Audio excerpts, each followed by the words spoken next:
It's 5 already. This is not loading also. Wi-Fi is not working already. Nothing's happening there. And nothing's happening here also.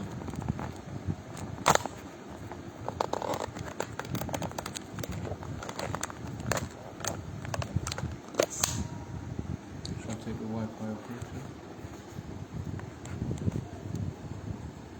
Yeah, take out the Wi-Fi. Wi-Fi is not working actually. So this was not fixed properly. I'll do that. Just put it here.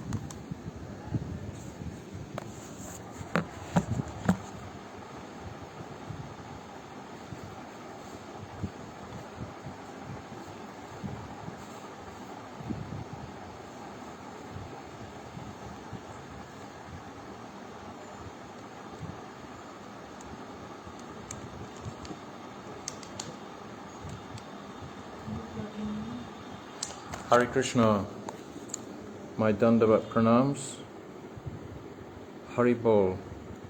So it seems like our Facebook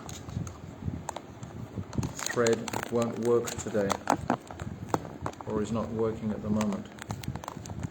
Today is Ekadashi, so sometimes these electricals don't go so good.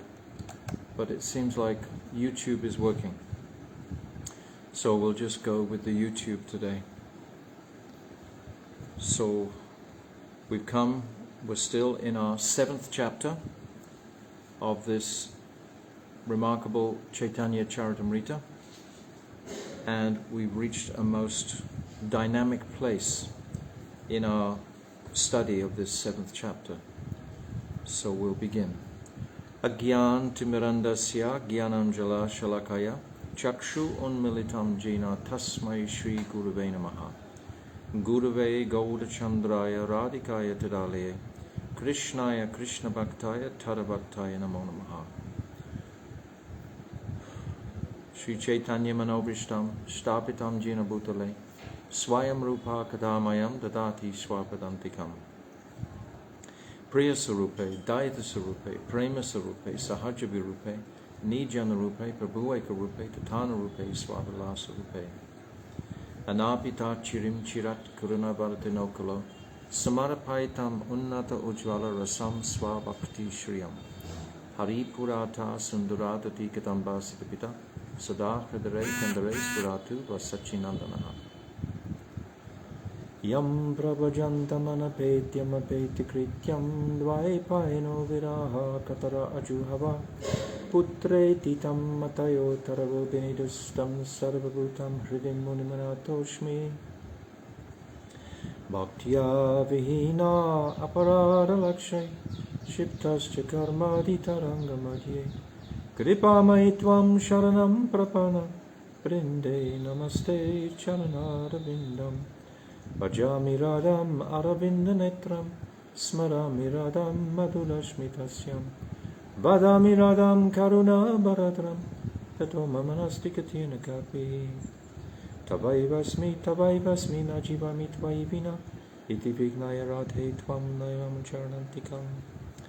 I'm first of all offering millions and millions of Dandavat pranams unto the lotus feet of my most beloved Gurudev, Adi-lila Pravishta Om Astol Tarazara Shishimad Srila Bhakti Vedanta Narayan Goswami Maharaj. And I'm offering the same again, millions and millions of times, unto the lotus feet of our most beloved, Adi-lila Pravishta Om Astol Tarazara Shishimad Srila Bhakti Vedanta Swami Srila Prabhupada. And unto our most glorious Srila Bhakti, Srila Krishna's Kaviraj Goswami Maharaj, and unto all our divine Rupanuga Guru Varga, and all the Vaishnava and Vaishnavi devotees of the Lord, my Dandavat pranams to all of you. Vanshakalpa tarubhyascha kripa sindhavevacha patitanam pavnebhyo vaishnavebhyo namo namaha. So today is Monday, the 21st of July, 2025, and Ekadashi Brat. Today is Ekadashi. So I'm not sure if our Facebook is working or not. It's working. Okay. So yes, we've seen how Mahaprabhu has melted the hearts of these hard-hearted Brahmagyan sannyasis. It's described many times that sannyasis or Brahmagyani sannyasis, their focus is principally on mukti. That's what the path of Brahmagyan means, mukti. And they believe that that can be achieved through their study of Vedanta. So Gyani, so Brahmagyan, the knowledge of Brahm. And this is their focus, which is completely impersonal. So for the devotee, it's lamentable that the sannyasis should be using all their energy to merge into the Brahmajyoti. But we understand historically, like I've said many times, that prior to Mahaprabhu, mukti was considered the principal focus, the goal. Dharma, artha, karma, moksha. But all of these purusarthas, they're all actually material. They're all pertaining to this material world. The dharma of this world, artha of this world, the karma of this world, sense gratification, and liberation itself is material if it's not focused on achieving pure devotional service to Krishna. It's all these purusarthas, they're just material. So this was the general condition.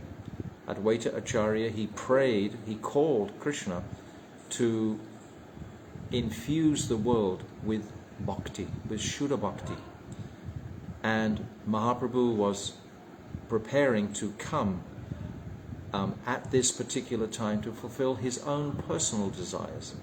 His own desire was premras niryase korite ashvadan, or shirataya pranaya mahima kidrishoganaiva, to understand the glories of Radha's love, to understand the sweetness of his own beautiful qualities that Sri Radhika perceived in him as Brajendranandan Shyam Sundar that he couldn't taste himself. I mean, it's so remarkable why Chaitanya Mahaprabhu manifests.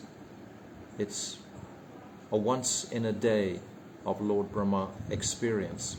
And we just happen to be at this most pivotal, crucial time when Mahaprabhu's teachings and doctrines are spread most prolifically on the planet due to this internet support at this time. These teachings are able to penetrate every corner of the planet, which was Mahaprabhu's desire, that in every town and village his mission be preached. His mission of what? His mission of reminding the jivas of their eternal nature to serve the Lord in sweetness, in madhurya, and not in aishwarya, which had previously been the principal focus in all of their meditations. We've described many times through Satya Yuga, Dwarpa Yuga, Treta Yuga, etc. The focus was on aishwarya gyan. But only now this madhurya has come.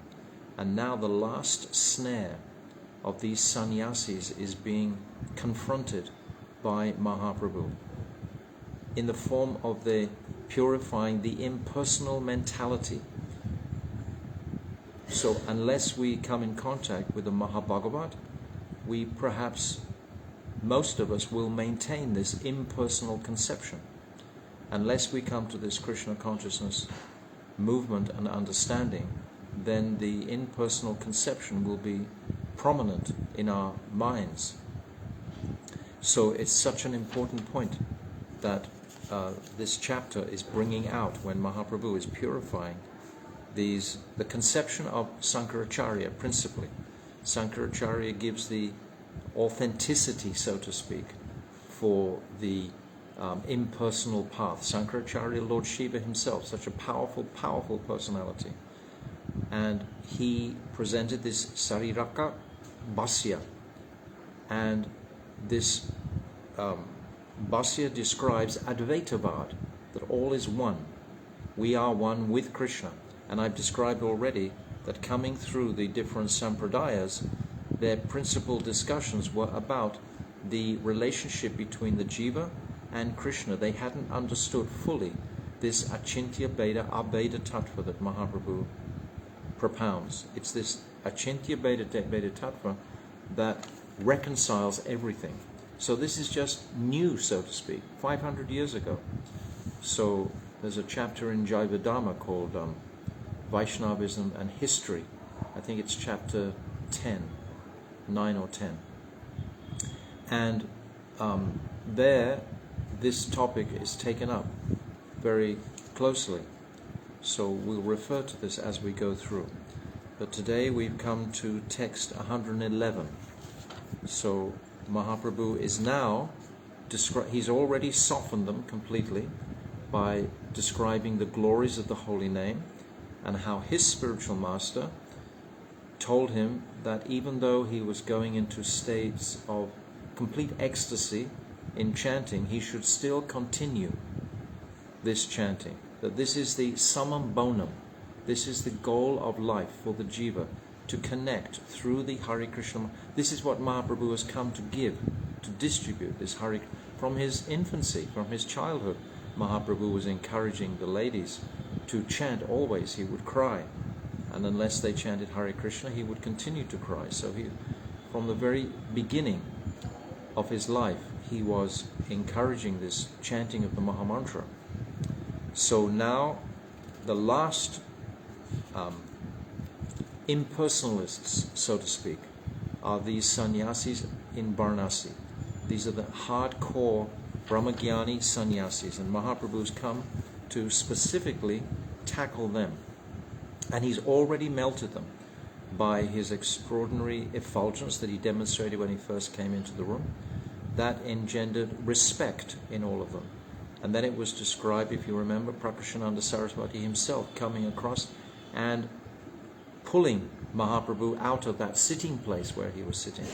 And this is described as Agata Sakriti, that he attained Sukriti just by doing that merciful action, or action of compassion to Mahaprabhu.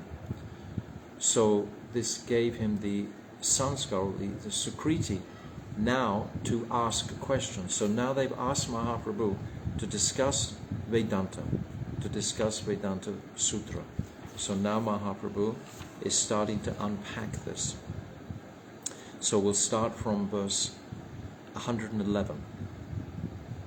Jaya Jaya Shri Caitanya Jaya Nityananda Jaya Dvaita Chandra Jaya Gaura Bhakta Vrinda Brahma Shabde Mukhya Artha Kahe Bhagavan Chidaishvarya Paripurna Anuridva Saman.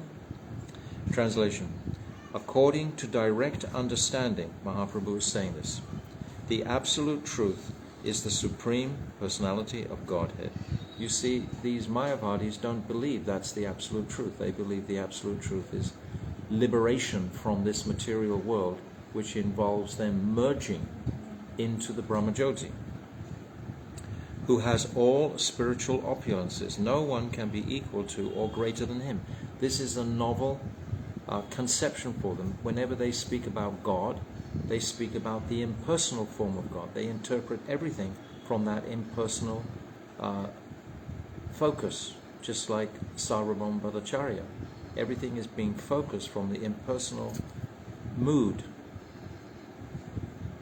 Purport. This statement by Sri Chaitanya Mahaprabhu is confirmed in Srimad Bhagavatam 1.2.11. Vedanti tat tattva vidas tattvam jnanam advayam brahmati paramatmati bhagavan iti shabhyate. Learned transcendentalists who know the absolute truth call this non-dual substance Brahman, Paramatma, or Bhagavan. And I've described before that this is not a process to walk through each of these conceptions. We want to know about Brahm so we can reject it immediately.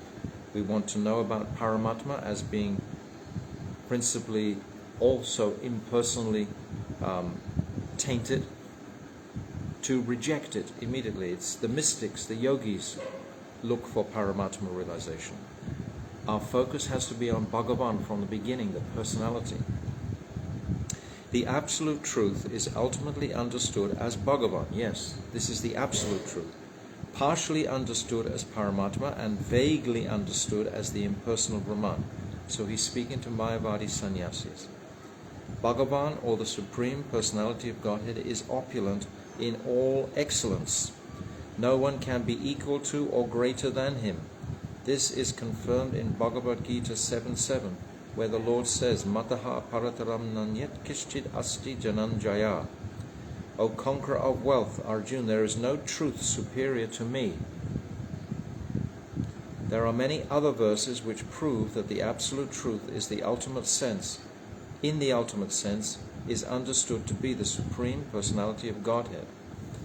The last line of this verse says Sutre Manigana Iva, which is indicating a necklace. These truths are all on a necklace. Sutre Manigana Iva. Pearls, like pearls on a thread, are all resting on the Lord. Mataha paratram nanyet kishchid asti dhananjaya. Mai sarvam idam potram. Sutre Manigana Iva. This is from 7.7, which Prabhupada quotes here. Text 112. Tanhara vibhuti deha shaba chidakara chid vibhuti achadi tanra kahe nirakara. Translation: everything about the Supreme Personality of Godhead is spiritual, including his body, opulence, and paraphernalia. Mayavad philosophers, however, covering his spiritual opulence, advocate the theory of impersonalism. Impersonalism does not reach the stage of spiritualism. They have no conception of actual spirituality. Their concern is to become liberated from the material sufferings and to come into an impersonal place of Shantaras. That's the nature of the impersonal Brahman. It is stated in the Brahma Samhita, Ishvara Paramaha Krishna Satchidananda Vigraha. The Supreme Personality of Godhead, Krishna, has a spiritual body which is full of knowledge, eternity, and bliss. In this material world, everyone's body is just the opposite, temporary, full of ignorance, and full of misery. Therefore, when the Supreme Personality of Godhead is sometimes described as Nirakar, this is to indicate that he does not have a material body like us. They interpret it as like formless. Mayavadi philosophers do not know how it is that the Supreme Personality of Godhead is formless. The Supreme Lord does not have a form like ours, but has a spiritual form. That spiritual form descends regularly into this material world, but it's always Satchid Ananda. It's always fully spiritual. It's never not spiritual. But foolish people can't understand this. Not knowing this, Mayavadi philosophers simply advocate the one-sided view that the Supreme Godhead, or Brahman, is formless, Nirakara. In this connection, Srila Bhaktivinoda Thakur offers many quotes from the Vedic literatures. If one accepts the real or direct meaning of these Vedic statements, one can understand that the Supreme Personality of Godhead has a spiritual body, Sat Chit Ananda Vigraha. This is his identity with a spiritual body. In the Brihat Aranyaka Upanishad 5.1.1, it is said, Purnam Ada Purnam Idam Purnat Purnam Udachyate. This indicates that the body of the Supreme Personality of Godhead is spiritual, for even though he expands in many ways, he remains the same. In the Bhagavad Gita 10.8, the Lord says, Aham sarvasya prabhavo matahar sarvam pravartante. I am the origin of all. Everything emanates from me. How can we dispute the personal nature of these statements? These are irrevocably personal, coming from him. Krishna is saying like this, but the Mayavad doesn't believe, because they want to believe in something else. Mayavadi philosophers materialistically think that if the Supreme Truth expands himself in everything, he must lose his original form. They're using their logic. They're using their material capacity to annihilate Krishna, to make him formless, basically. It's not that Sankaracharya, he led them this way to to protect the Vedas. But he himself, Sankaracharya, at the end of his life, said, Bhaje Govinda, Bhaje Govinda, Bhaje Govinda. This is what Sankaracharya was saying himself, hoping that these Mayavadis would lose their desire to become one. It's this desire to be God. And we see this in the gross form in this world today. We have big demons in the world who are trying to control the weather. They're trying to control humanity, trying to give them jabs and so many different things like this, trying to control everything that they think materially is possible to control, even though the Supreme Lord is the ultimate controller, and therefore making life completely hellish. But this is the nature of Kali Yuga. It's supposed to be like this. It's the demon age where the demons are in control. The demons have control at this time, just to show us what a disaster they actually create. If you look at the world today, most men's consciousnesses are practically crunched by these cell phone emissions, etc., and the speed that society wants to travel at, always flying across the planet, having to drive everywhere, here and there. The roads are so packed, it's like the conditioned souls are just pushed by this mode of ignorance and passion. They have to keep moving all the time. In the Vedic system, society, it was not like this at all. It would be far more rurally orientated. Big cities were practically minimized. But this age has developed like that. So if we get a perspective on the age and see where it's coming from passion and ignorance. The cities are filled with passion and ignorance. So we should see what is happening to us, how we're being pressured.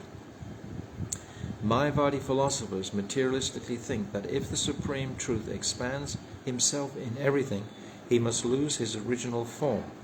Thus they think that there cannot be any form other than the expansive, gigantic body of the Lord.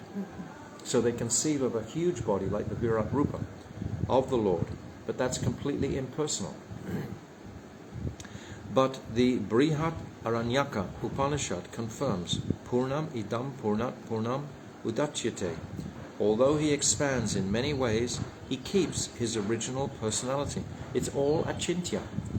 The logician, the jnani, this materially intelligent person, doesn't want to give up his idea of chintya, which means conceivable by the material senses. Bhaktivinoda Thakur says many times we have to embrace this mood of achintya bhav, beyond the material conception. It's not what we thought it was all the way our lives. There's other dimensions of consciousness that can open up to us. And if we keep holding on to our previous conceptions, we can't actually elevate ourselves fully. It's like taking shelter of something that we're familiar with, taking shelter of familiarity. But these are like habits that we've formed over our whole lifetimes. But the process of Krishna consciousness is to purify these habits and to elevate the consciousness beyond this chintya, beyond this contained material consciousness, and see beyond, in the achintya, beyond the beyond the mind, who is the Supreme Lord, and the possibility or the reality of having a direct relationship with Him. This can be heart-melting when we realize the truth of this, that yes, I have an eternal relationship with that Supreme Lord. This is very much exemplified, as I said many times lately, in this Brihat Bhagavatamrita, where Gopkumar has this direct relationship with Krishna, and he won't entertain anything less than that direct relationship. Although he expands in many ways, he keeps his original personality. His original spiritual body remains as it is. Similarly, elsewhere it is stated, Vichitra Shakti Purusha Purunaha. The Supreme Personality of Godhead, the original person, Purush, has multifarious energies. And the Shveteshvarata Upanishad declares, Sa vriksha kala kritibi paro nyo yasmat prapancha parivartate yam dharmavaham prapanudam vagesham. He is the origin of material creation, and it is due to him only that everything changes. He is the protector of religion and annihilator of all sinful activities. He is the master of all opulence. Shvetashvarata Upanishad 6.6 states, Vedaham etam purusham mahantam aditya varanam tamasaha paristat. Now I understand the Supreme Personality of Godhead to be the greatest of the great. He is effulgent like the sun and is beyond this material world. So sannyasis, they have to consider this, what Mahaprabhu is saying here. He is the master of all masters, the superior of all superiors. Shvetashvarata Upanishad 6.7 states, Mahan Prabhu Vai Purushaha. He is the supreme master and supreme person. Shvetashvarata Upanishad 3.12. Parisya Shaktir Vividaiva Suryate. We can understand his opulences in different ways. Shvetashvarata Upanishad 6.8. Similarly, in the Rig Veda it is stated, Tad Vishnu Param Padam Sada Pashyanti Suryaha. Vishnu is the supreme, and those who are actually learned think only of his lotus feet. In the Prasna Purana 6.3 it is said, Sa Iksham Chakre. He glanced over the material creation. And in the Aitreya Upanishad 1.1.1.2 it is said, Sa Aikshata. He glanced over the material creation. And Sa Imal Lokan Asrajata. He created this entire material world. So it's a personality here. Always it's personality. Thus many verses can be quoted from the Upanishads and Vedas which prove that the Supreme Godhead is not impersonal. If you understand this, then you will immediately give up the desire for mukti. The stage of bhav, there's 3 stages, sadhan bhakti, bhav bhakti and prema bhakti. So the description of sadhan bhakti is described klesh agni shubhada. And then the description of bhav bhakti is described as mukti lukhata krit sudurlabha, that one looks with disdain on the conception of mukti. Mukti means liberation from my material dilemma, my material miseries. This is mukti. So when one comes to the stage of bhav, he looks with disdain on that stage of mukti. There's no taste. Mukti is material. It's not spiritual. It's the cessation of the material suffering. But it's replaced with completely impersonal realization, shantaras, no relationship. So all of these verses are pertaining to the supreme relationship with the Lord. All of them. They're all talking about Krishna. Vishnu is the supreme. He glanced over the material creation. He glanced over the... It is said all the time, he created this entire... He. And Krishna says himself, he refers in Bhagavad Gita, Mam evase prapadyante. I, always, he's saying. Thus many verses can be quoted from the Upanishads and the Vedas, which proves the Supreme Godhead is not impersonal.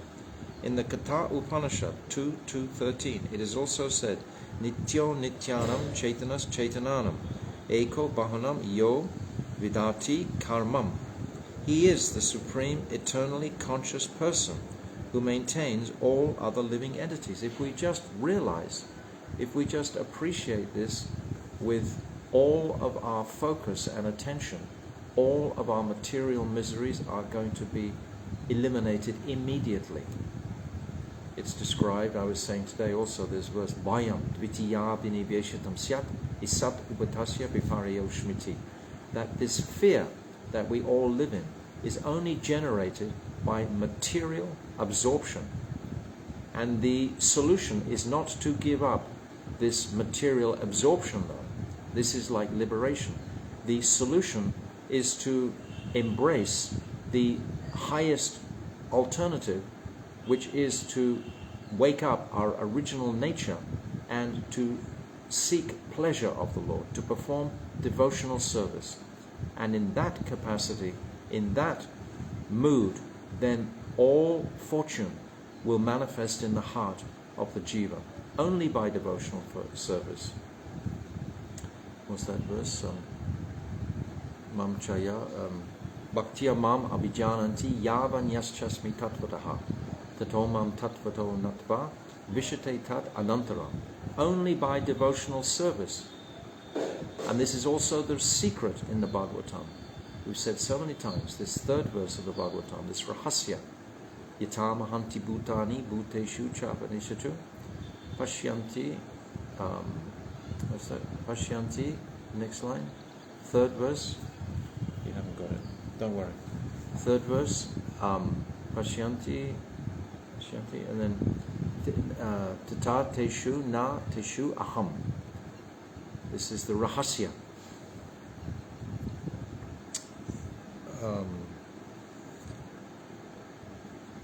He is the supreme, eternally conscious person who maintains all other living entities. From all these Vedic references, one can understand that the absolute truth is a person, and that no one can equal or excel him. Although there are many foolish Mayavadi philosophers who think that they are even greater than Krishna. Krishna is Asam Mordva. No one is equal to or above him. I keep thinking of this demon, Bill Gates, trying to control the weather, buy up all the properties in America, etc., have his own agenda propagated on the planet, and there are many of them, all trying to do. They are all these demons who are imagining themselves greater than the Supreme Lord. So we should feel great compassion for them and ignore them and go on with our own devotional practice. As stated in the Shvetashvarta Upanishad 3.19, Apani Pado Jivano Grihata. This verse describes the absolute truth as having no legs or hands. Although this is an impersonal description, it does not mean that the absolute personality of Godhead has no form. He has a spiritual form that is distinct from the forms of matter. In this verse, Chaitanya Mahaprabhu clarifies this distinction. He's not telling these Brahmagyanis directly the nature of Krishna's sweet pastimes in Vrindavan at this stage, because they wouldn't appreciate that. They would think that was inferior to Brahman realization, which is just like all the devas. All the devas also, they see Vishnu. Vishnu comes and kills the demons for them, but still they believe that the Brahmajyoti is a higher conception, this impersonal form. That's what most of them believe. Then as they start going Janaloka, Tapaloka, Mahaloka through the planetary systems, then it becomes more personal as it goes higher. But in Swaga, Brihaspati is Brahman realized, and so this is the philosophy that they actually have. Understand how all-pervasive this philosophy is that we're talking about. It's everywhere. Text 113. Chiranando teho tanra stana parivar tanra kahe prakrita sattva vikar. Translation: the Supreme Personality of Godhead is full of spiritual potencies. Therefore his body, name, fame and entourage are all spiritual. The Mayavadi philosopher, due to ignorance, says that these are all merely transformations of the material mode of goodness. They're considering Krishna to be just constituted of this material mode of goodness. The three modes of material nature are in the material world. They're not in the spiritual world. How can Krishna be subjected to these material modes of nature? He's in the spiritual world, and he comes with his spiritual body to this world. Purport. Because if they would believe this, they would have to bow down to this. They would have to give up their greed to control and accept the understanding that Krishna is the controller. If someone is very materially intelligent and competent, then this nature of being the controller is very much prevalent in them. We see what are the two qualities of demons, we've said many times: control and fear, isn't it? Control and fear. And we even see this in spiritual institutions, so-called. The institution generates this so that they can control the people that are there, so that they can keep the benefits of the various opulences that come with a successful institution. Where are we? In the 7th chapter of the Bhagavad Gita, the Supreme Personality of Godhead has classified his energies in two distinct divisions, namely Prakrita and Aprakrita, or Para-Prakriti and Apara-Prakriti. In the Vishnu Purana, the same distinction is made. The Mayavadi philosophers cannot understand these two Prakritis, or natures, material and spiritual, but one who is actually intelligent can understand them. Considering the many varieties and activities in material nature, why should the Mayavadi philosophers deny the spiritual varieties of the spiritual world? There is so much variety in this material world. Why should they think that's not reflected into, or not, this is the reflection of the spiritual world? But all that variety in the spiritual world is manifesting here. And they deny that because they want mukti for themselves. It's a very, very selfish. It's the height of selfishness. The Bhagavatam 10.2.32 says, Ye nye ravindaksha vimukta maninas tvaya ashta bhavad avishuddha buddha. Avishuddha Buddha. The intelligence of those who think themselves liberated but have no information of the spiritual world is not yet clear. This is what I just said. Mahaprabhu is not telling these sannyasis about Brajendrananda and Shamsundar in the spiritual world. They have no knowledge of the spiritual world that they believe in. They don't believe in the spiritual world. In this verse, the term Avishuddha Buddhaya refers to unclean intelligence. Vishuddha. Vishuddha Buddhaya means clean, and Avishuddha means unclean intelligence. Beautiful expression. Unclean intelligence. Due to unclean intelligence or a poor fund of knowledge, the Mayavadi philosophers cannot understand the distinction between material and spiritual varieties. What is the 2nd chapter of Bhagavad Gita all about? The distinction between matter and spirit, all the way through. That 2nd chapter, the longest chapter, highlighting the distinction between matter and spirit. If we can't distinguish between matter and spirit, then we have no education, we have no intelligence, then we're ignorant. We must always, at every moment, know the distinction between matter and spirit. My body is made of matter. It will die. My spirit is eternal. It will live on. So I should cultivate that consciousness of spirit, not the consciousness of material welfare. Even as a devotee, we see devotees looking for a nice climate, nice house, nice this, nice that. They can spend their whole lives running around chasing their tails, looking for a nice material situation.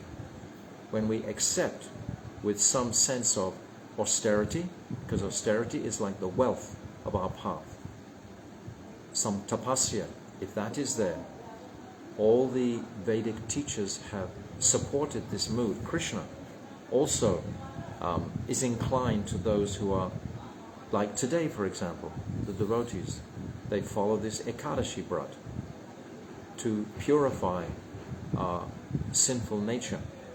This is rising early in the morning, etc.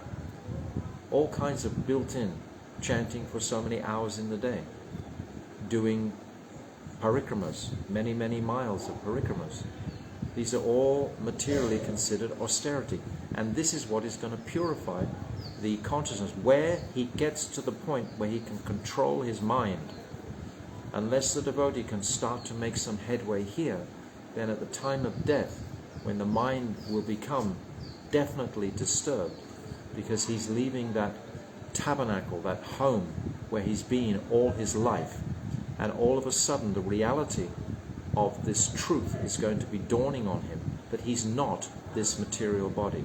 This material body is going to disintegrate. Actually, the nature of old age definitely helps us with that understanding. And in old age, we start to become familiar with so many other friends and relatives who have already left their bodies. The older you get, the more people you know who have died, isn't it? So we realize the reality of this transition of the soul, or of the body rather. And then we have to purify the subtle body. The subtle body is mind, intelligence, and false ego. False ego in particular, knowing my pure identity. So all this is the distinction between matter and spirit. The Mayavadi philosophers cannot understand the distinction between material and spiritual varieties. Therefore, they cannot even think of spiritual varieties because they take it for granted that all variety is material. Sri Chaitanya Mahaprabhu therefore explains in this verse that Krishna, the Supreme Personality of Godhead, or the Absolute Truth, has a spiritual body that is distinct from material bodies. Thus, his name, abode, entourage, and qualities are all spiritual. The material mode of goodness has nothing to do with spiritual varieties. We said before, they put Krishna in a place of just material mode of goodness. This is not spiritual. Mayavadi philosophers, however, cannot clearly understand spiritual varieties. Therefore, they imagine a negation of the material world to be the spiritual world. What a sentence. I'll read it again. It's beautiful. They imagine a negation of the material world to be the spiritual world. It's like I'm banging my head against the wall, then I'm stopped, then all of a sudden I'm liberated. Negating the suffering doesn't constitute the reality of the spiritual world. Just because the suffering stops, which is the goal of liberation, it doesn't mean that you have entrance into the spiritual domain. Entrance into the spiritual domain means you understand about spirit, you understand about devotion, you understand the devotional scriptures. We had a list the other day of all these bona fide Upanishads, a whole list of them. So we have a wealth of knowledge to access, and Bhagavad Gita as it is in particular. By the way, we're posting today some links that you can examine yourselves and see that I wasn't just, on a bender, so to speak, talking about those changes in the Bhagavad Gita, that it's been fully documented. And there's such a percentage of the original Gita has been adulterated. So I request you all to examine those and to educate your friends in purchasing the correct Gitas, which you can get on Amazon. I'm posting an Amazon link also. The correct Gita is there. Very cheap.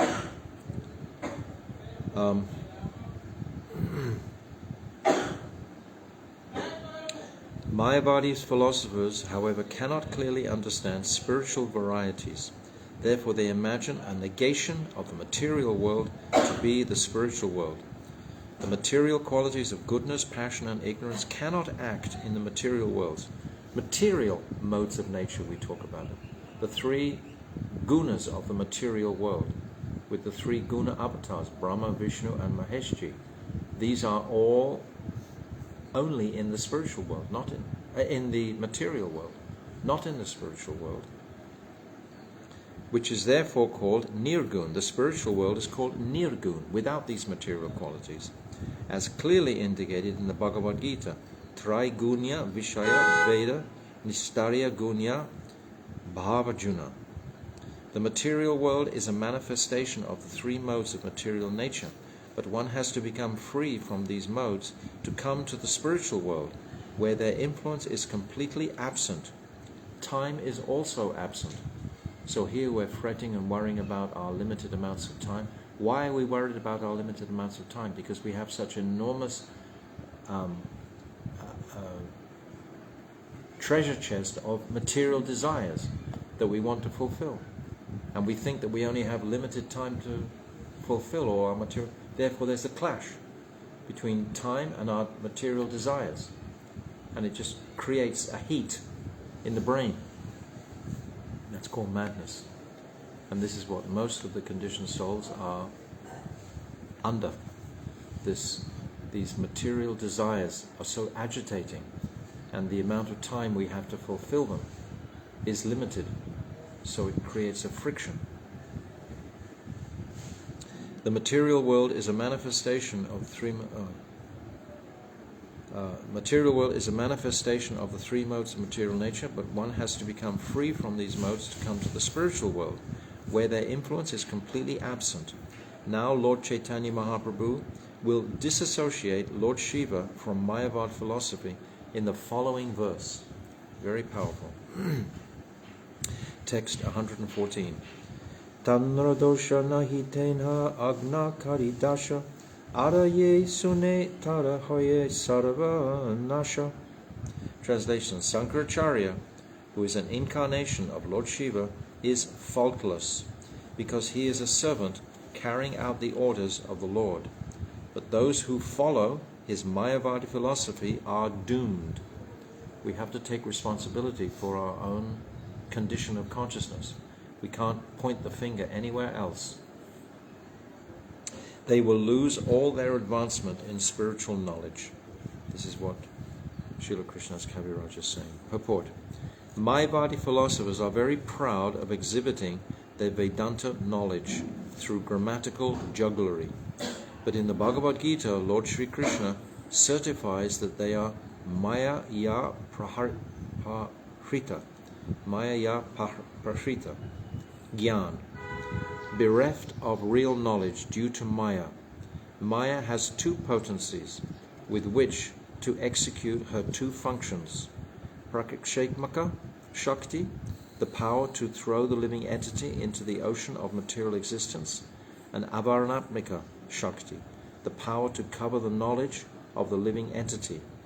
The function of Avaranatmika Shakti is explained in the Bhagavad Gita by the word Mayaya Pakrita Gyan. Mayaya Pakrita Gyan.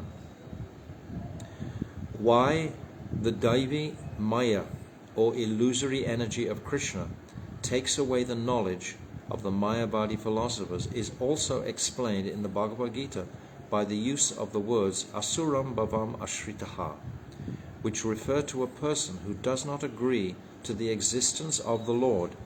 We might say the Lord exists, but then we act as if he doesn't exist.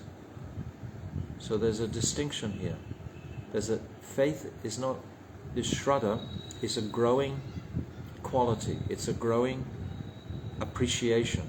It's not, oh yes, I have faith that Krishna is the supreme potency of everything, but still I act in a Mayavad way that I'm trying to control my situation and not understanding that Krishna is that supreme controller. So there's a distinction between different levels of understanding and our degree of depth of Shraddha, and this takes time to solidify in the consciousness of the jiva.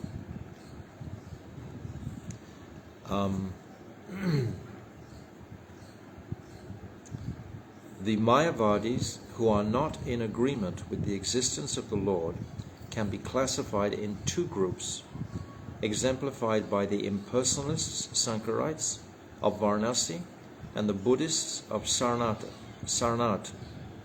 Both groups are Mayavadis, and Krishna takes away their knowledge due to their atheistic philosophies. Neither group agrees to accept the existence of a personal God. The Buddhist philosophers clearly deny both the soul and God, and although the Sankarites do not openly deny God, they say that the Absolute is Nirakara, or formless. Thus, both the Buddhists and the Sankarites are Avishuddha Buddhaya, or imperfect and unclean in their knowledge and intelligence. We have a choice. Krishna will influence us towards serving him, but it's our choice if we go in that direction or not. If we think still the glitter of Maya is going to bring me more happiness and benefit, I'll go that way. We have this choice. The most prominent Mayavadi scholar, Sadananda Yogindra, has written a book called Vedanti Sar, in which he expounds the philosophy of Sankaracharya, and all the followers of Sankara's philosophy attribute great importance to his statements. In this Vedanta Sar, Sadananda Yogindra defines Brahman as Sat Chid Ananda, combined with knowledge and without duality, and he defines ignorance, Jad, as knowledge distinct from that of Sat and Asat. So this knowledge is distinct from what is pure and impure. This is almost inconceivable. Yes, it's practically inconceivable what he is propounding. Anything other than pure knowledge. This is almost inconceivable, but it is a product of the three material qualities.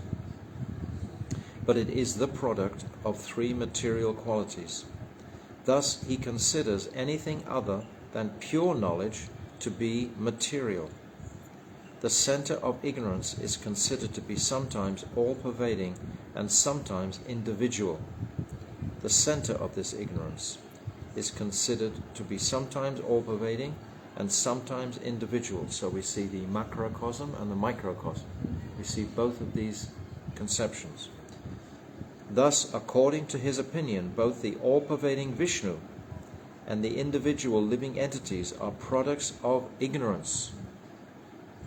In simple language, it is the opinion of Sadananda Yogindra that since everything is Nirakara, formless, the conception of Vishnu and the conception of the individual soul are both products of ignorance. He also explains that the Vishuddha conception of the Vaishnavas is nothing but pradhan, or the chief principle of creation. We talked long about pradhan and prakriti previously in connection with Nityananda in chapter 5. So pradhan is that state prior to the entrance of the seed of the jiva and time. So this conception doesn't have Shakti yet, this pradhan. So this Yogindra, he's maintaining that this is the principle.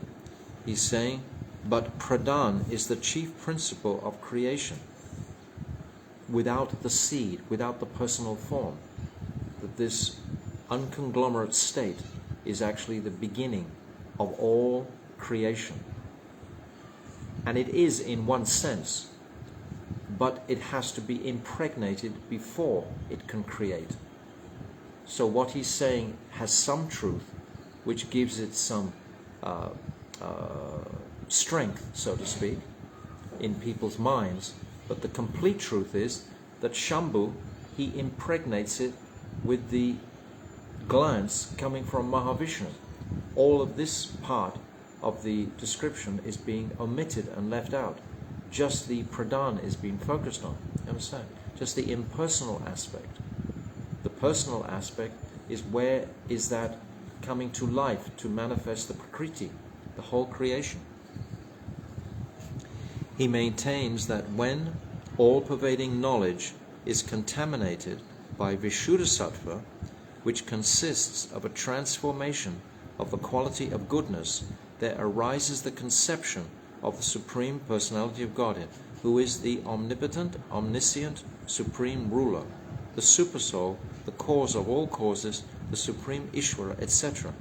According to Sadananda Yogendra, the cause, Ishvara, and the Supreme Lord is the reservoir of all ignorance.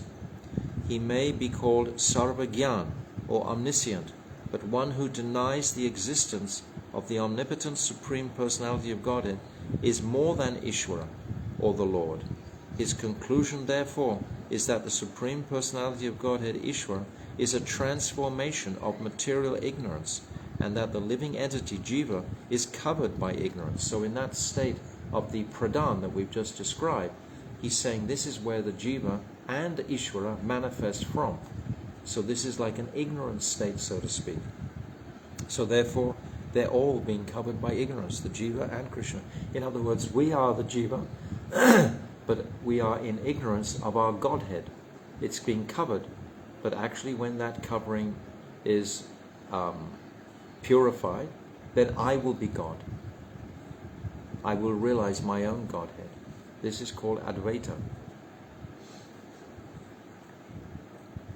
His conclusion, therefore, is that the Supreme Personality of Godhead, Ishvara, is a transformation of material ignorance, and that the living entity, Jiva, is covered by ignorance. Thus he describes both collective and individual existence in darkness. So this is all coming from this pradhan conception. According to Mayavadi philosophers, the Vaishnava conception of the Lord as the Supreme Personality of Godhead and of the Jiva, or individual soul, as his eternal servant, is a manifestation of ignorance. Because he considers, he said just previously, the chief principle of creation is pradhan. The beginning is this, which is like the Brahmajyoti aspect.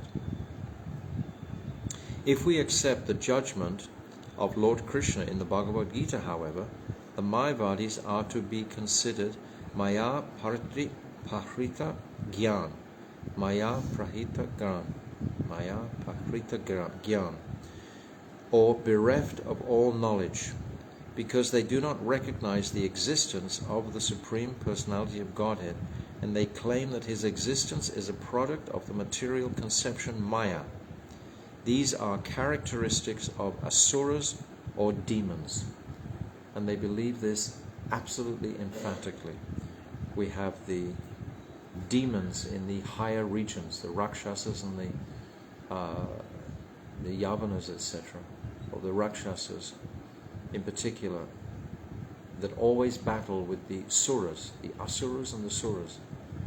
So this dynamic of the demons is that, and this is what the demons believe. Deeply they believe this. Lord Chaitanya Mahaprabhu, in his discourse to Sarvabhauma Bhattacharya, yes, this discourse with Sarvabhauma Bhattacharya is in Puri, in the courtyard of the Jagannath temple. Jivera Nistara Lagi Sutre Kaila Vyas Mayavadi Basya Sunele Haya Sarvanyas.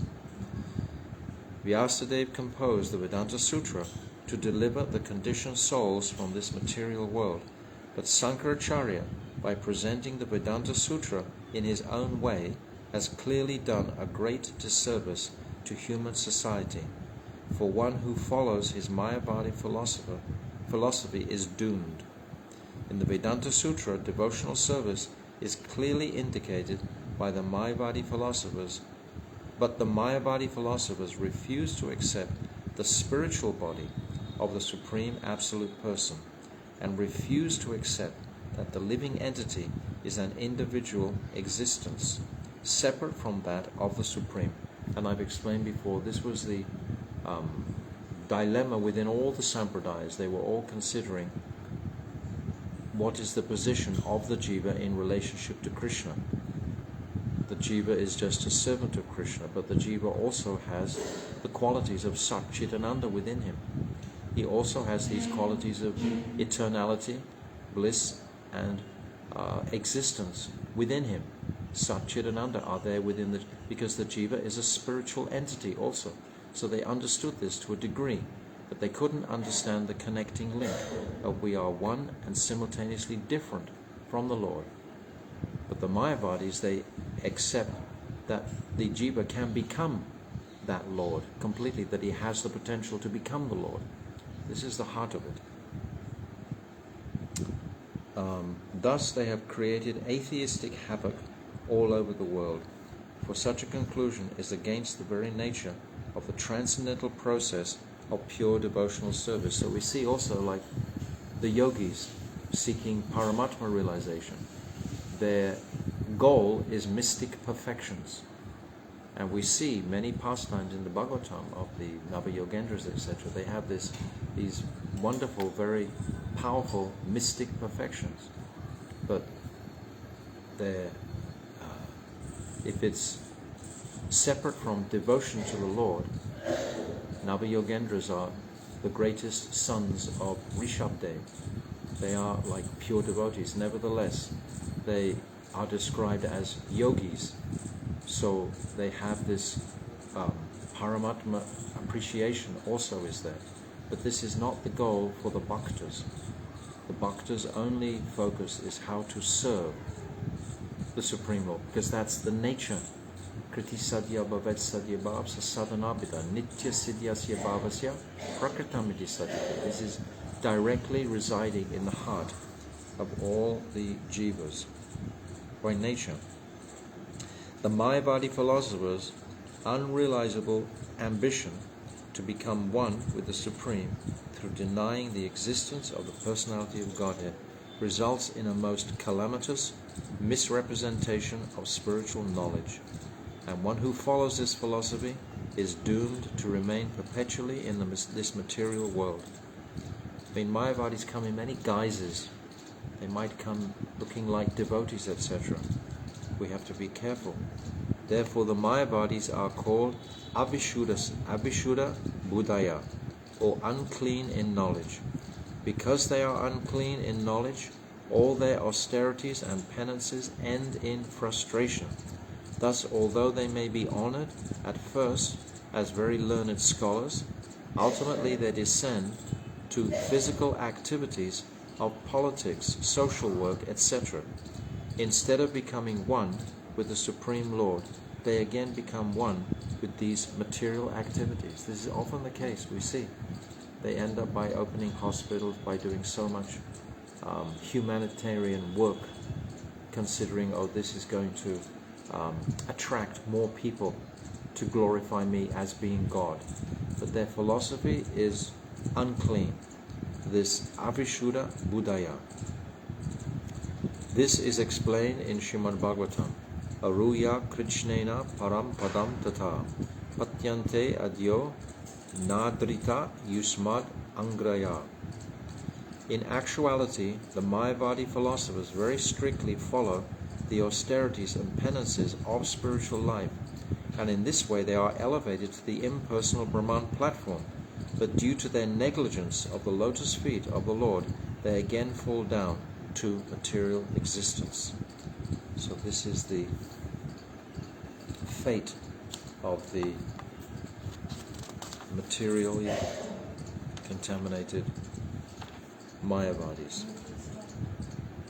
Huh? So I'll leave it here.